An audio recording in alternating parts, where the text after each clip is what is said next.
Hey there, English learners. Welcome back to the English Leap podcast, your go-to podcast for learning English in a way that's easy, enjoyable, and helps you grow beyond just language skills. I'm Erin. And I'm Evan. Whether you're joining us for the first time or you've been part of our journey for a while, we're so glad you're here. Because today's topic is something that affects all of us, no matter where we're from or what language we speak. You know, Evan, I've lost count of how many times I've walked away from a conversation thinking, why did I say that? Or, I should have said something. It's like my brain just shut down when I needed it most. Oh, I get that. It's like you want to say something meaningful or even just normal, but instead you end up overthinking, second-guessing yourself, and feeling like you missed your chance. Totally. And here's the truth. So many of us go through this, especially when we're trying to speak English confidently. But what if having great conversations wasn't about being perfect, but about being prepared and present? That's what we're unpacking today. Real, practical ways to make conversations easier, smoother, and more enjoyable. Whether you're speaking English with friends, strangers, or acquaintances, we've got strategies that work. And don't forget, we've created a free PDF guide for today's episode packed with key takeaways, comprehension questions, and grammar practice to help you apply everything we're sharing today. Plus, stay tuned for Charlotte's vocabulary section where she'll explain some of the intermediate-level words we've used today, so you can sound more natural and confident when you speak. So, Erin, let's get into it. Let's not keep our listeners waiting. We've got a lot of good stuff to unpack today. Yes, we do, and I want to start with something really personal. For a long time, I used to feel nervous in conversations, especially with people I thought were more successful or confident than me. I'd worry, do I even belong here? Oh yes, I've had that feeling. It's like we start to compare ourselves, and suddenly we feel intimidated before we even say a word. Totally get that. But one thing really helped me was dropping that whole who's better mindset. Now I tell myself, no one's above me and I'm not above anyone else. We're all just people. That simple shift makes starting a conversation feel way less scary. Yeah, that shift in mindset is powerful. It lets you just be yourself, without trying to impress or hide. You meet people as equals. Yes. And to our listeners, especially those learning English, remember this. Native speakers are not above you. Don't see conversations as a test. You're not performing, you're connecting. Even native speakers stumble sometimes. You belong in the conversation just as much as anyone else. I love that. And once I stopped overthinking my worth, the next hurdle was knowing what to say. Ever get asked, "How's your week?" and your mind just goes blank? All the time. I'd be like, good? And then panic. Then I realized I never thought ahead about what I might want to share. Same here. Now, before I head out, I just do a quick mental check. What's been going on this week? Did I learn something cool? Try anything new? Just having a couple of highlights ready makes conversations so much easier. Totally agree. I also write things down in a journal, just everyday stuff. It helps me recall interesting things when someone asks, "So what's new with you?" Yes, that's a game changer. And if you're someone learning to speak in English, this trick is golden. Think about a show you watched, a fun activity, or even how your day's been, and practice talking about it in English. That way, you're not caught off guard. And even if you didn't prep, no problem. Sometimes the best way to start is just noticing what's around you. Oh yeah, I once kicked off a conversation just by saying, "Wow, the line's long today." That tiny comment led to a great chat. Yes, observing something you both share in the moment makes it feel natural, not forced. You're not searching for the perfect topic, you're just reacting to what's in front of you. Exactly. And the beauty is, it works anywhere. At a cafe, in a class, at the gym. Noticing your surroundings and turning it into a simple comment. can instantly open the door. And for anyone practicing English, this is such a useful tool. You don't need fancy words, just observe and ask. Like, have you been here before? Or, I love your jacket. Where did you get it? Yeah, it's all about finding common ground. The goal isn't to impress, it's to connect. And sometimes that one simple line is all it takes to break the ice and let the conversation flow. And here's something we often forget. Talking is a skill. The more you use it, the better it feels. Absolutely. I used to avoid random chats because I felt awkward. But once I started trying even quick hellos, it got easier. Totally. Think of it like exercise. The more you do it, the more comfortable and confident you become. Little steps make a big difference. And if you're improving your English, aim for little moments. Ask someone the time, order food, say thank you. Each small action builds fluency over time. And here's the best part. Mistakes are part of the process. Don't worry about them. Focus on showing up. So true. Aaron, you know what else really helps for getting better at conversations? Being a good listener. It's not about saying more, it's about hearing more. Absolutely. When I listen with curiosity, people really open up. It makes the conversation feel more real and relaxed.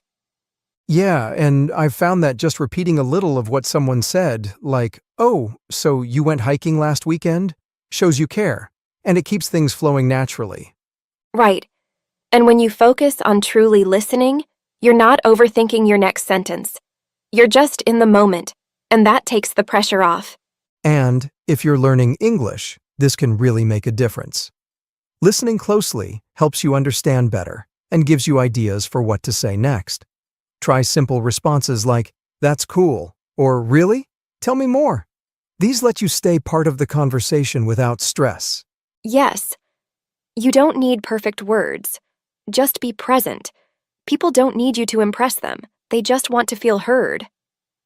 Aaron, now that we've covered how to talk to strangers, let's take it a step further, because not all conversations feel the same, right? Right. Talking to strangers can be exciting because it's a fresh start. But acquaintances, that's where it can get tricky.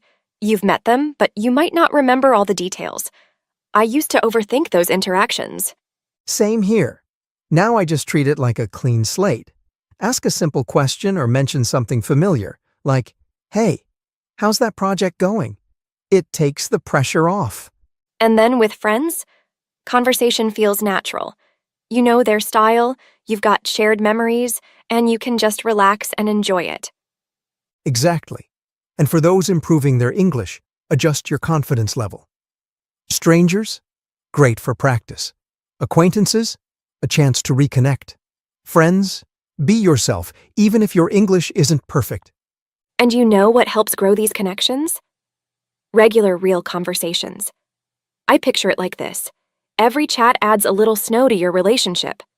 Love that. Like you're using an ice pick. Each question reveals more of the person. Sometimes you get a tiny snowflake, sometimes a whole avalanche of stories. Exactly. And when you keep gathering that snow, it becomes a snowball. Small ones are your acquaintances, bigger ones are your friends. The more you chat, the more that snowball grows. But if you leave it too long, that snow melts. So stay in touch. A quick message or simple check-in helps keep relationships alive. And for our listeners learning English, every conversation is progress. Don't wait for perfect English. Keep the snowball rolling with little talks. Now, Aaron, what about when a conversation just isn't working? Oh yeah, that happens. And that's where a graceful exit comes in. My go-to? I'm gonna grab a drink, but it's been lovely chatting. Simple and friendly. Mm-hmm.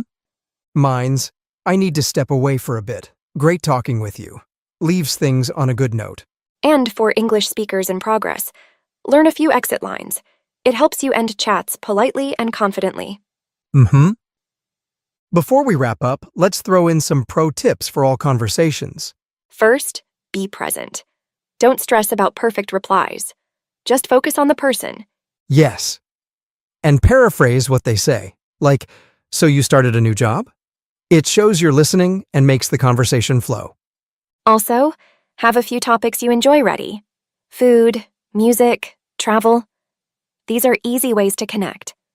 And remember, acquaintances matter. They help expand your social circle and bring new opportunities. Keep those connections warm. And that brings us to one of our favorite parts of the episode.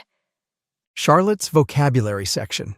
She's here to help you level up your English with some of the intermediate words and phrases we use today. So grab your notes. This is where it all comes together. Take it away, Charlotte. Thanks, Aaron. Hey, friends. It's time to boost your English.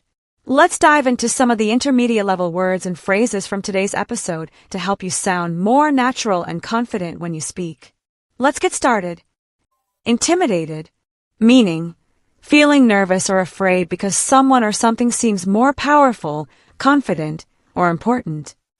Example, I felt intimidated speaking to my boss for the first time. Engage, meaning to take part in or become involved in something actively. Example, she engaged in the conversation by asking great questions. Caught off guard, meaning surprised or unprepared for something unexpected. Example, I was caught off guard when he suddenly asked me to give a speech. Kicked off, meaning to start or begin something. Example, we kicked off the meeting with a quick game. Curiosity, meaning a strong desire to know or learn something. Example, his curiosity about other cultures helped him make new friends. Acquaintances, meaning people you know slightly, but not very well, between strangers and friends. Example, I have a few acquaintances at work, but only one close friend. Second guessing, meaning doubting or questioning a decision you already made. Example, after sending the message, I started second guessing my words. Paraphrase, meaning to repeat what someone said using different words to show understanding. Example, I paraphrased his idea to make sure I understood it correctly. Icebreaker, meaning a simple comment or question that helps start a conversation. Example, I used a joke as an icebreaker to relax the group. Step away, meaning to leave a place or situation for a short time. Example, I need to step away for a bit, but I'll be back soon. That's it for today's vocabulary. Try using a few of these words in your conversations this week. The more you use them, the more natural they'll feel. See you next time. Thanks, Charlotte. That was super helpful. Those words really make conversations smoother and more natural. Absolutely. And listeners, we hope this episode gave you the confidence to start more conversations and enjoy them, whether it's with a stranger, an acquaintance, or a friend. And remember, it's not about being perfect. It's about connecting. Just take that first step and let your voice be heard. Thanks for joining us on the English Leap podcast. We'll catch you in the next episode. Until then, keep learning, keep growing, and keep talking.